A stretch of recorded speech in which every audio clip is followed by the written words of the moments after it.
Kami penyuluh agama dari Kantor Kementerian Agama Kabupaten Samosir mengajak kita semua untuk menyaksikan ibadah online yang diadakan di GPDI Nenggolan, Kecamatan Nenggolan. Selamat menyaksikan. Shalom. Perjalanan Yesus di joloku, holong di tangan mi panoguan, nang ingoluku hodos obaoku,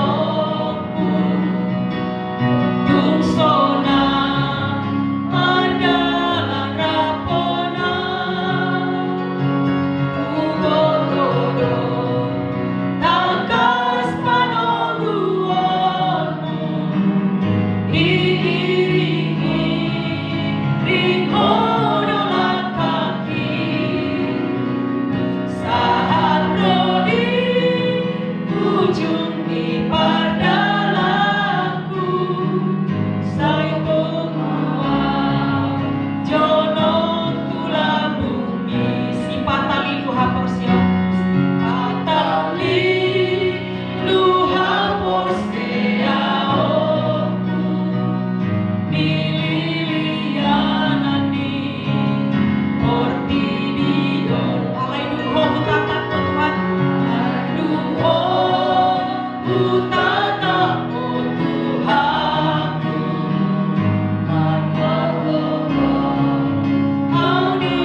Segala pujian, hormat, kemuliaan bagi Yesus Kristus, pemberi damai, pemberi hidup.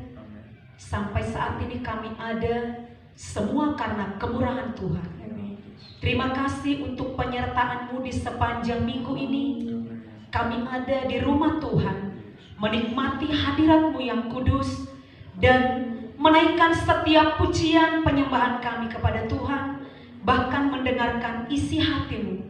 Kami percaya Roh Kudus sudah hadir di tempat ini, menuntun kami, membawa kami untuk kami terus menikmati kebaikan Tuhan.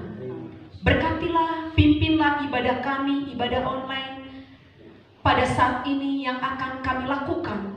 Kami percaya setiap kali mata yang melihat, telinga yang mendengarkan, yang menyaksikan acara ibadah ini, kami percaya mereka semua dijamah Tuhan, dipulihkan Tuhan, diberkati Tuhan, disembuhkan oleh Tuhan, bahkan segala beban mereka dilepaskan oleh Tuhan di dalam nama Yesus Kristus.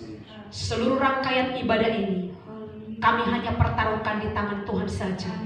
Ambil alih sepenuhnya. Bahkan setiap kali kami yang hadir di rumah Tuhan ini merasa terberkati oleh Tuhan, merasakan kehadiran Kristus, merasakan sentuhan Kristus di dalam nama Yesus. Urapi para pelayan Tuhan, pemain musik, WL, singers yang ada, Infokus, penari tamborin. Tuhan persiapkan lebih lagi untuk kami boleh menampilkan yang terbaik hanya untuk mempersembahkan bagi Tuhan. Terima kasih Bapa. Segala pekerjaan kuasa kegelapan, kuasa iblis yang mencoba mengganggu kami, yang memanipulasi kami, yang mencoba mengganggu konsentrasi kami, keseriusan kami berhadapan dengan Tuhan, kami tolak dan kami gagalkan di dalam nama Yesus Kristus.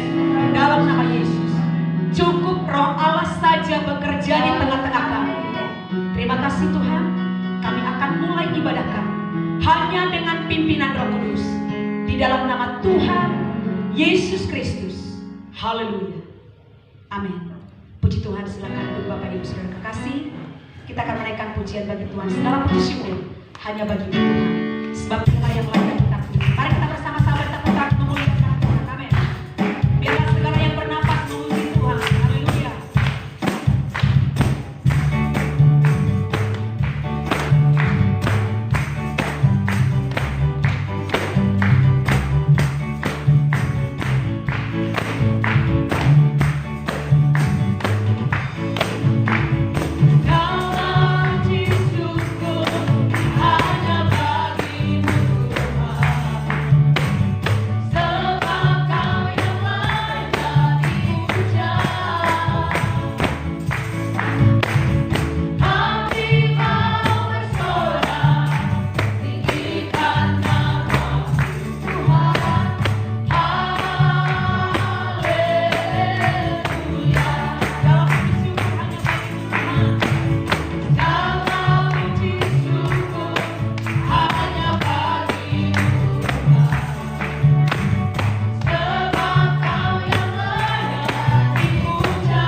Shalom.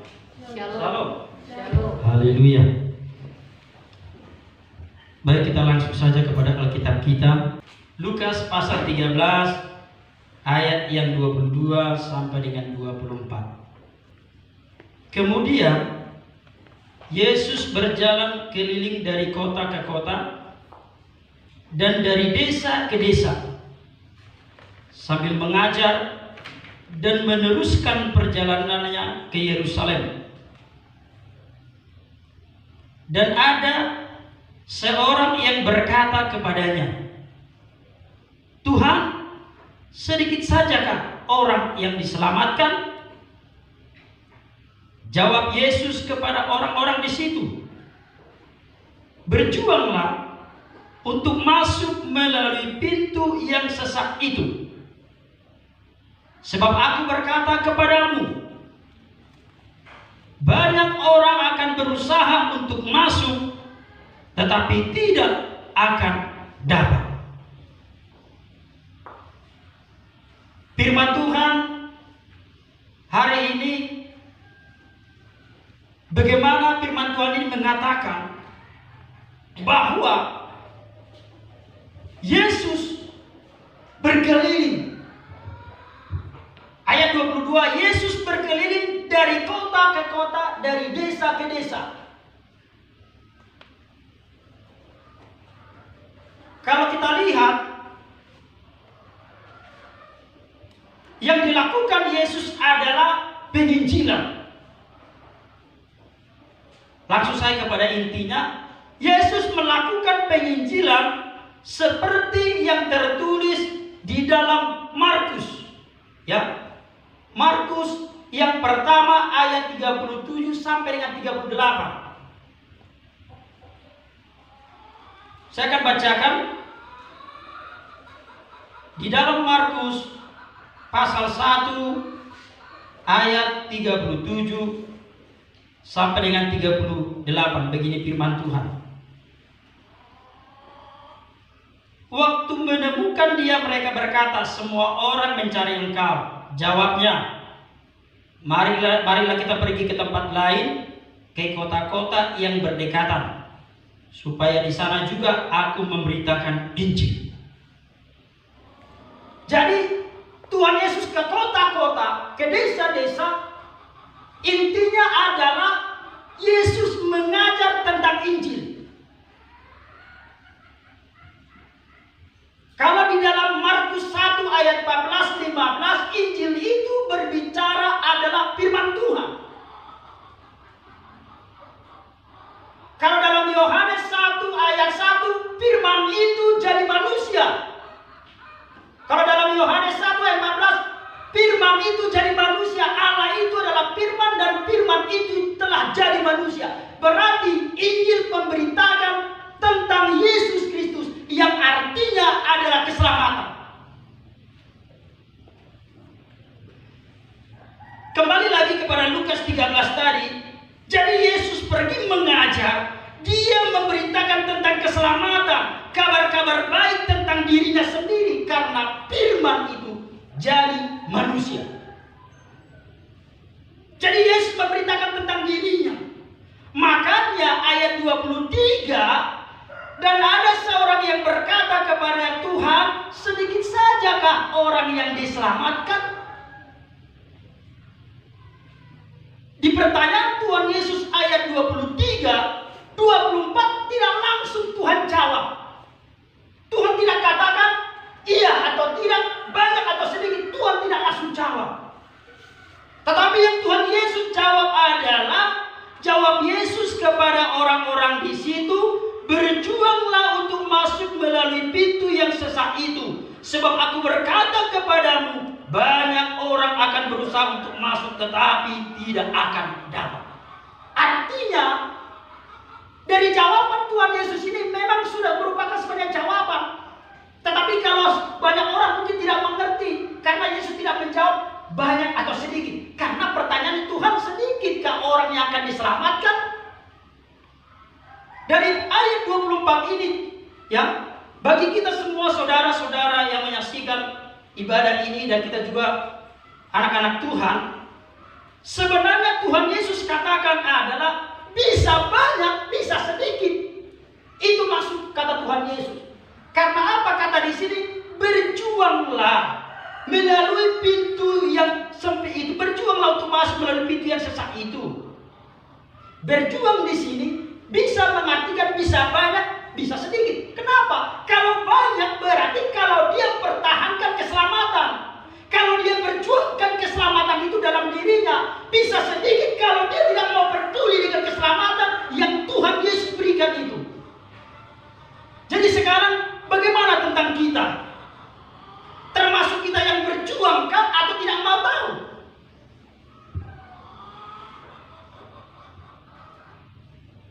Kalau dalam bahasa Yunani, berjuang artinya bersusah payah.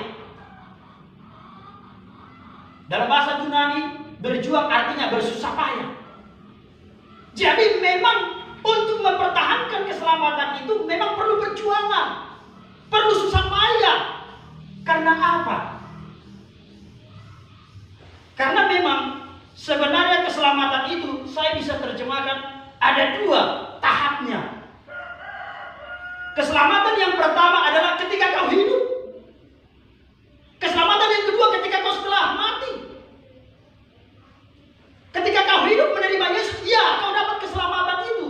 Karena ada di pandangan Alkitab, ada orang hidup tapi mati di hadapan Tuhan.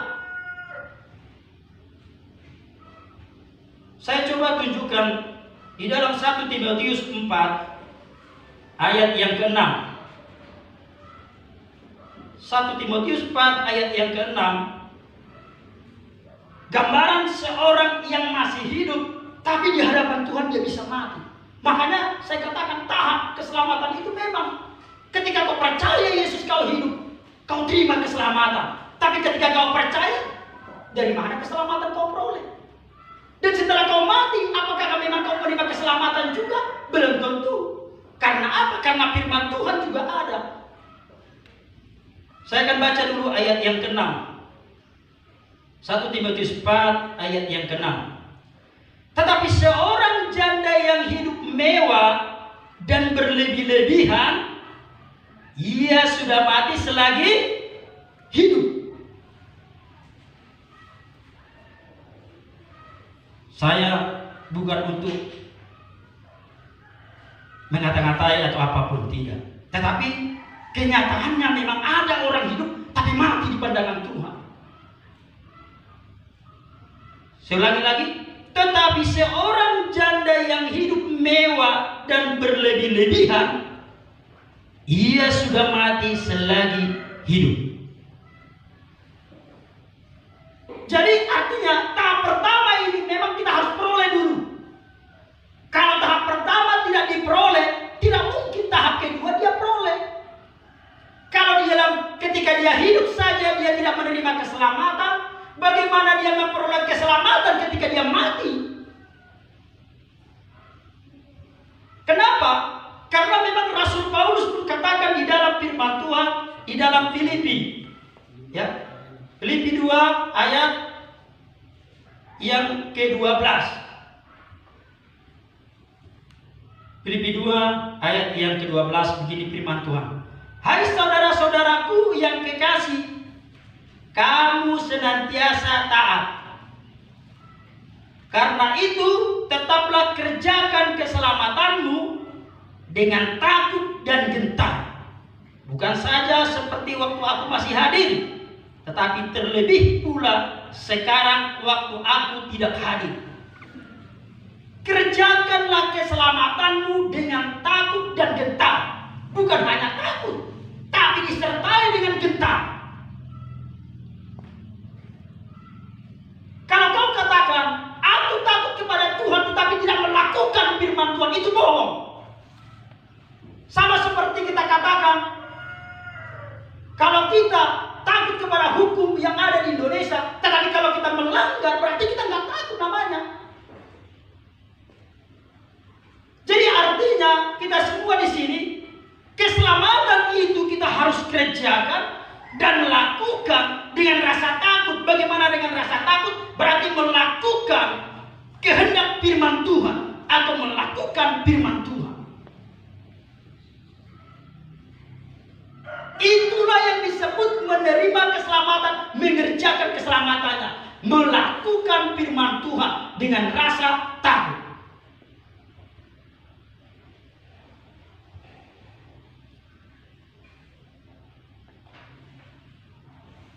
Kenapa saya katakan seperti itu? Kita semua anak-anak Tuhan dan saudaraku yang menyaksikan ibadah ini,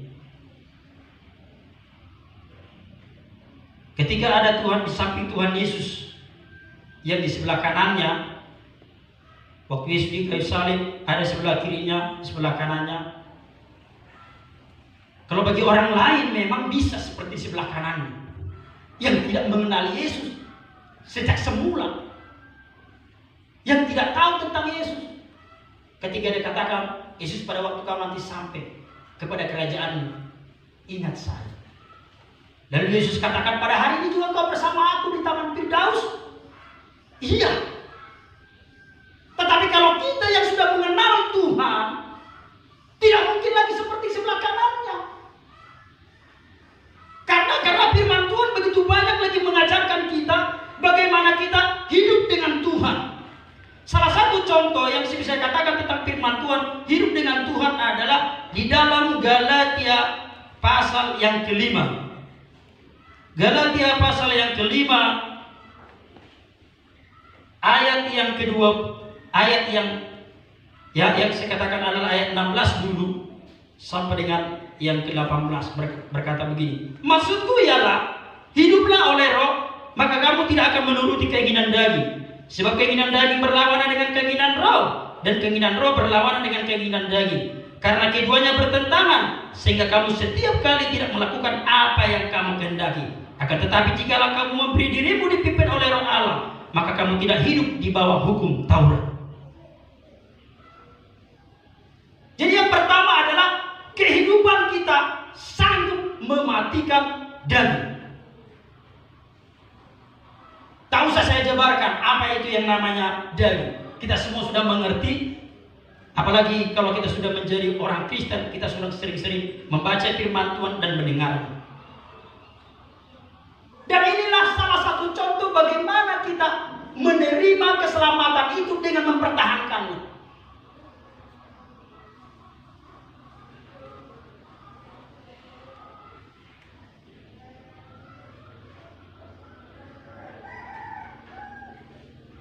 Kalau hanya percaya saja, ya percaya Yesus lalu menerima keselamatan cukup, itu memang bagi orang yang baru mengenal Yesus.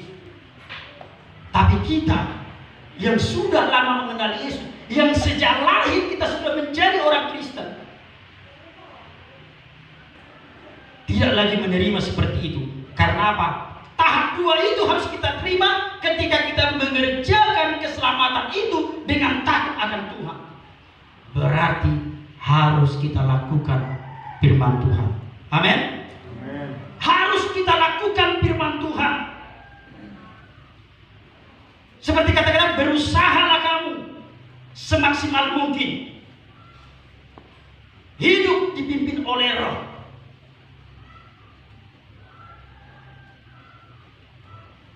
Jadi kalau ada orang mengatakan menjadi orang Kristen itu enak, tidak. Menjadi orang Kristen itu tidak mudah, tidak gampang. Banyak tantangan yang kita peroleh di sana. Kita buka lagi dalam Roma, ya. Di dalam Roma 10 ayat 10.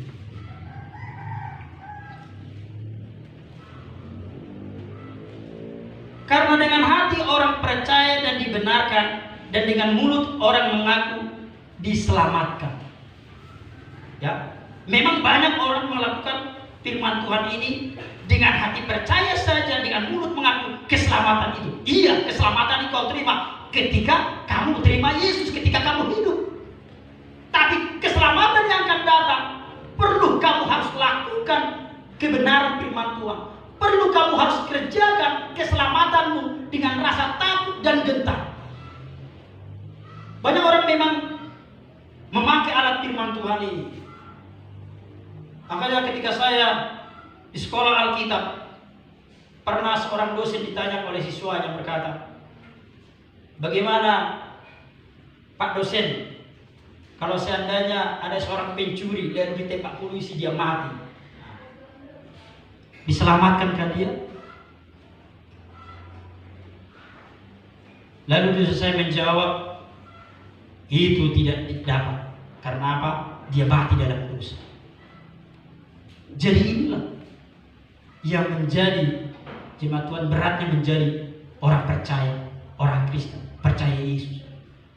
Tetapi memang ketika kau hidup, ketika kau terima keselamatan, iya sudah terjamin. Sudah salah satu itu faktor yang membuat kau akan menjadi orang yang menerima keselamatan yang akan datang. Karena ketika kau hidup saja tidak menerima keselamatan, tidak mungkin kau mati menerima keselamatan. Jadi ketika kau hidup terima keselamatan, kerjakan keselamatanmu dengan gentar dan takut dengan Tuhan, maka ketika kau menghadap Tuhan, keselamatan itu juga akan kau miliki. Untuk itu mari kita lakukan kebenaran firman Tuhan ini. Kita kerjakan kebenaran firman Tuhan ini, karena memang keselamatan itu haruslah kita kerjakan. Demikian firman Tuhan. Simpel saja. Biarlah kiranya Tuhan memberkati kita di dalam firman Tuhan ini. Haleluya. Mari kita berdoa. Terima kasih Tuhan Yesus Kristus. Terima kasih Bapa yang baik. Engkau telah menjamah, Engkau telah memelihara kami, supaya hidup kami senantiasa kami menyelidiki hidup kami. Keselamatan itu tetap ada di dalam kami. Kami tetap hidup di dalam kebenaran firman Tuhan. Berkatilah semua yang mendengarkan firman Tuhan, baik yang hadir secara langsung maupun yang menyaksikan ibadah kami. Biarlah nama Tuhan Yesus dipermuliakan, biarlah nama Tuhan Yesus ditinggikan. Dan kami percaya Bapa, segala yang kami kerjakan adalah untuk kemuliaan. Berkati gereja GBDI Immanuel Nenggolan yang telah memberikan tempat kepada kami untuk beribadah, yaitu Kementerian Agama Kabupaten Samosir. Biarlah mereka diberkati Tuhan, diberkatilah Ibu Gembala, diberkatilah semua pelayan-pelayan dan jemaatnya semuanya. Apa yang menjadi pengorbanan mereka, Tuhan balas sesuai janji firman Tuhan. Bahkan semua kami juga yang hadir, Tuhan Kau memberkati. Ketika kami pulang, Tuhan menyertai kami di perjalanan. Sebagaimana kami saat ke tempat di dalam keadaan sehat, demikianlah Tuhan, kami akan pulang juga dalam keadaan sehat karena penyertaan Tuhan Yesus Kristus. Terima kasih Roh Kudus. Kami bersyukur dan firman kami bersyukur kepada kami. Dalam nama Yesus kami bersyukur. Haleluya. Mari angkat tanganmu sama-sama. Terimalah berkat yang dari Bapa, dicurahkan ke atas kita, diberikan kepada kita. Dan cinta kasih Tuhan Yesus Kristus yang senantiasa ada di dalam hidup kita, dan keselamatan yang dianugerahkan menjadi milik kita, menjadi modal kita untuk menghadap Dia yang akan datang ketika Dia menjemput orang percaya. Penyertaan Roh Kudus menyertai segala kehidupan kita, dimanapun kita berada, ketika kita berjalan, ketika istirahat, di pekerjaan, Roh Kudus menyertai hidup kita. Mulai dahulu, sekarang, bahkan besok, bahkan sampai selama-lamanya, sampai Tuhan Yesus datang kedua kali menjemput yang percaya. Dalam nama Yesus kami bersyukur.